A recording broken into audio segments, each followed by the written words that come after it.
Hello दोस्तों, तो कैसे हो आप? चलो, सब बढ़िया। तो शेयर मार्केट का डर काफ़ी लोगों को होता है। यानी अगर किसी को हम ये बोलने जाए यार कि शेयर मार्केट में पैसा इन्वेस्ट करो, तो वो सबसे पहले डर जाएगा, यार डूब गए तो। अब जो आदमी बोल रहा है आपको पैसे डूब गए तो उसने कभी शेयर मार्केट का मुंह तक के देखा होगा क्या? उसको कुछ नहीं आता, घंटा करके वो ये चीज़ तकलीफ होती है। देखो होता क्या है, ये सारी जो अफवाहें रहती है ना, खास करके जो अशिक्षित लोग हैं जिनको इन चीजों के बारे में मालूम नहीं, वही व्यक्ति वैसा बोलता है कि शेयर मार्केट में पैसा डूबता है। क्यों क्यों बोलता है मालूम है क्या? वो सबसे पहले उसकी मानसिकता खराब होती है। वो जो दुनियादारी जो देखता है ना, एक बात सोच लो कि उस आदमी के खुद के विचार नहीं है, वो दूसरों के कहनों पे चलने वाला इंसान है। क्योंकि देखो क्या होता है, जब हम कोई चीज एक्सपीरियंस करते हैं ना, और हमारा कोई लॉस होता है, प्रॉफिट होता है, तो हम बोल सकते हैं। लेकिन दुनिया में 99% लोग हैं जो दूसरों को सुन के ये करते हैं, और यही लोगों की वजह से माहौल खराब होता है। आप तो जानते होंगे इंडिया में कैसे मोनोपोलिक मार्केटिंग हो जाती है। अगर देश के एक कोने में अगर कोई घटना घटती है, तो दूसरे कोने में सिर्फ बातों बातों से चल जाती है। अभी तो मोबाइल हो गए, अभी तो टाइम ही नहीं लगता है। तो सेम शेयर मार्केट का वैसा ही है। जो आदमी बोलता है कि रिस्क ली है, उसको सिर्फ ये पूछो कि भाई तूने कब ये रिस्क तूने कब उठाया। मैं मेरा अनुभव बताता हूँ दोस्तों। जो व्यक्ति बोलता है ना कि मैं शेयर मार्केट में डूबा, मैं ऐसे बहुत से लोगों को बात किया हूँ कि ठीक है भाई तू डूबा, मैं मानता हूँ, लेकिन तू कैसे डूबा ये बता दे। सबसे पहले उसका डिमेट अकाउंट नहीं, उसने यार दोस्त रिश्तेदारी में कहीं ना कहीं पैसे डाल दिए हैं, और उसने बताया था कि नहीं शेयर मार्केट में है। फिर जो भी हुआ उसने बोल दिया यार पैसा डूब गया, मार्केट ये हो गया वो हो गया। यही कहानियां लोगों की है। दूसरी बात, जो थोड़ा बहुत जानकार है, जो शेयर मार्केट जानता है, अगर उसने शेयर मार्केट में पैसा डाला है तो उसको मालूम तो था प्रॉफिट होने वाला है करके, लेकिन उसने शेयर मार्केट में बिना सोचे समझे पैसा डाला। भाई ये धंधा है। आपको अगर धंधे का नॉलेज नहीं है तो पहले धंधे का नॉलेज लो, सीखो, धंधे को जानो, उसके बाद शेयर मार्केट में उतरो ना। याद रखो, दूसरे को होशियार बोलने के बजाय खुद को बेवकूफ बोलना कभी भी सही रहता है। अगर आप ये बोलोगे यार मैं डूब गया, क्यों भाई तू डूबा, लेकिन दूसरे ने भी कमाया है ना। तो इसका मतलब तू डूब गया मतलब तू बेवकूफ है, यही तुमको मानना पड़ेगा। क्यों? तो तुमने सारी चीजें फॉलो नहीं की है। देखो पैसा कमाना आसान नहीं है। अगर पैसा कमाना आसान होता तो हर कोई पैसा कमा लेता था। लेकिन मैं ये कहता हूँ, 10 से 12 घंटे कहीं जाके मेहनत करने से यहाँ पे 4 घंटे मेहनत करना कभी भी अच्छा। क्यों? तो बाहर आप 10 से 12 घंटा काम करोगे ना, तो वहां पे एक लिमिटेड अमाउंट मिलेगा। लेकिन यहाँ पे 4 से 5 घंटे ये करोगे तो आपको अनलिमिटेड पैसा मिलेगा। लेकिन सही डायरेक्शन में भी मेहनत होनी चाहिए। मैं आज ये आपको क्यों बोल रहा हूँ, क्योंकि मुझे ये नॉलेज आने के लिए 15 साल लग गए, और 15 सालों से मैं शेयर मार्केट कर रहा हूँ, लेकिन मैं करोड़पति नहीं बन पाया। क्यों? तो भाई ये करोड़पति बनने की जगह नहीं है, जगह है, लेकिन ये तुम्हारा बिजनेस है। तुमको करोड़पति, कोई भी बिजनेस हो, तो आप बोलोगे कि हमने बिजनेस शुरू किया और करोड़पति बन जाओगे, ऐसा थोड़ी ना होने वाला है। वो तो लॉटरी और किस्मत की बात है कि नहीं?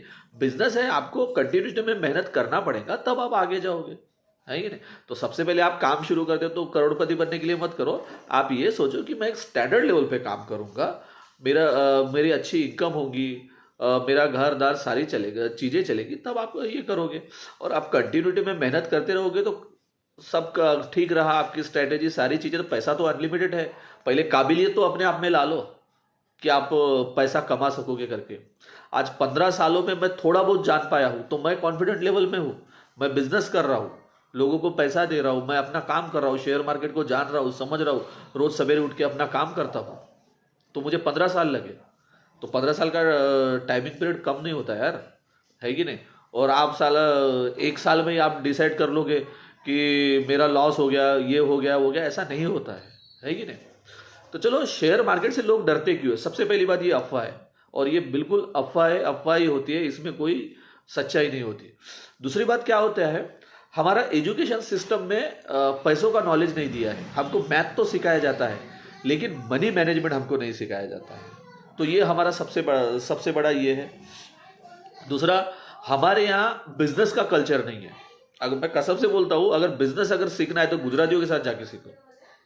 मैं आपको एक ये बताता हूँ। भाई अगर तुम कलेक्टर होंगे ना, तो यूपी बिहार साइड जाओगे, अगर आप कलेक्टर हो तो लोग बोलेंगे यार ये पोस्ट है, किसी शॉप में या कुछ भी जाओगे तो कोई बोलेगा यार कलेक्टर है बिल्कुल ये, लेकिन वही कलेक्टर अगर गुजरात में जाएगा ना तो कलेक्टर को उतनी वैल्यू नहीं है। क्यों? तो वहां का छोरो धंधो करता है, धंधो, उसको मालूम है कलेक्टर कलेक्टर है, एक वो 8 घंटे की लिमिटेड है, 7 डिस्ट्रिक्ट उसके हाथ में है, लेकिन धंधे वाला आदमी गुजराती है, वो धंधे को पहले वैल्यू देता है। दूसरा, हमारे यहाँ एक कल्चर इतना खराब है कि हमारे बाप दादाओं के पास लाखों रुपए बैंक में पड़े रहते हैं, लेकिन वो लड़कों को देते नहीं है बिजनेस के लिए, वो सीधा बोल देते यार तू डूबा देगा। लेकिन वही पैसों के लिए अगर कोई आके ये बोलेगा कि यहाँ ड्यूटी लगने वाली है, 10 लाख रुपए चाहिए करके, तो वो मालूम है कि वो 10 लाख रुपए दे देगा, फिर फंस जाएगा। तो ये हमारे यहाँ बहुत घटिया कल्चर है। यानी बैंकों में पैसा रखो, ड्यूटी के लिए तुम यार पैसा देने को, रिस्क लेने को तैयार हो। सही में दोस्तों ये बात सही है क्या कि ड्यूटी के लिए 10 लाख 20 लाख भरो, ये इलीगल काम सही है क्या? रिस्क नहीं है यहाँ पे, बहुत ज़्यादा रिस्क है। तो वो 10 लाख 20 लाख किसी ड्यूटी में देने के बजाय आप धंधे में बच्चों को दो ना 1-2 लाख रुपए। अगर 10 लाख रुपए भी तो पहले 2 लाख दो, डूब जाएगा और क्या, दूसरे 2 लाख रुपए और दो, भविष्य है ना। लेकिन फालतू के धंधों में क्यों ये करना? तो ये हमारा कल्चर बहुत खराब है, और मैं चाहता हूँ कि ये पुरानी पीढ़ी तो छोड़ दो, लेकिन नई पीढ़ी ने इन चीज़ों का ध्यान रखना चाहिए। मैं तो बोलता हूँ कॉलेज हो गया, एजुकेशन जरूरी है, कॉलेज हो गया, डिग्री हो गई, जॉब के डिग्री लेके जॉब के लिए घूमने के बजाय वो पैसे से अपना धंधा शुरू करो। आपको लगता है जो इसमें स्किल है, मैं ये नहीं बोलता शेयर मार्केट, जो आप में स्किल है वो धंधा तो शुरू करो। ड्यूटी के लिए तुम पैसा जमा लोगे ना, वहां डूब गए तो क्या करोगे? तो धंधे, यानी मेन है टाइमिंग। आज 21वें साल में ग्रेजुएशन होता है, कोई डिग्री कर रहे हो 22-25 साल में, तो खाली बिली रहने के बजाय कोई बिजनेस शुरू कर दो। 30 साल तक आपको बिजनेस का एक्सपीरियंस आ जाएगा, है कि नहीं? तो ये चीज करो। मैं मानता हूँ धंधे के लिए पैसा जरूरी है, सारी चीजें जरूरी है, लेकिन मैं बोलता हूँ जॉब अगर नहीं मिल रहा तो देखिए, जॉब भी कर रहे होंगे तो कुछ साल में तो पैसा जम ही जाएगा। मैं ये नहीं बोलता जॉब छोड़ो, लेकिन जॉब के साथ में शेयर मार्केट जैसा कोई काम भी कर सकते हो। तो हमारे देश में बिजनेस कल्चर नहीं के बराबर है। एजुकेशन में मनी मैनेजमेंट हमको सिखाया नहीं जाता है, यानी हमारा एजुकेशन सिस्टम पूरा फेल है कि नहीं? दूसरी बात, सिखाने वालों की बहुत कमी है। ये जो चीज़ें, सिखाने वालों की बहुत कमी है, और उसकी वजह से, और क्या है, जो लोग सक्सेस हुए शेयर मार्केट में, सॉरी, जो लोग शेयर मार्केट में सक्सेस हुए हैं उनकी स्टोरी तो बता देते हैं, लेकिन हम सिखाते नहीं हैं, ठीक है? तो वो सिखाने वाले कहीं ना कहीं बढ़ना चाहिए।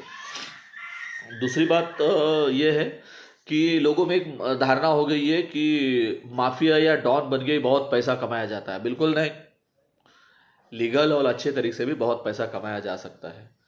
अगर आपके पास बहुत पैसा है मतलब आप डॉन नहीं हो या आप गलत काम करते हो, ये जरूरी नहीं है। लीगल तरीके से, अच्छे तरीके से शेयर मार्केट में बहुत ज़्यादा पैसा कमाया जा सकता है। मैं तो बोलता हूँ शेयर मार्केट, क्रिप्टो, इन चीज़ों में बिजनेस का नॉलेज लेना चाहिए, है कि नहीं? दूसरी बात ये होती है कि बड़ी बड़ी कंपनियां जो मार्केटिंग करती है उससे थोड़ा बचिए और सही तरीके से नॉलेज लीजिए। तो आखिरी में कहने का मतलब ये है दोस्तों, शेयर मार्केट से डरिए मत। ये डरने की जगह नहीं है, ये सीखने की जगह है, यहाँ पे आपका भविष्य है। तो बिल्कुल बने रहिए, ऐसे ही कुछ नई चीज़ें मैं हर बार बताते रहूँगा। आपको ठीक लगा तो बिल्कुल जुड़े रहिए और फॉलो करके निकलिए।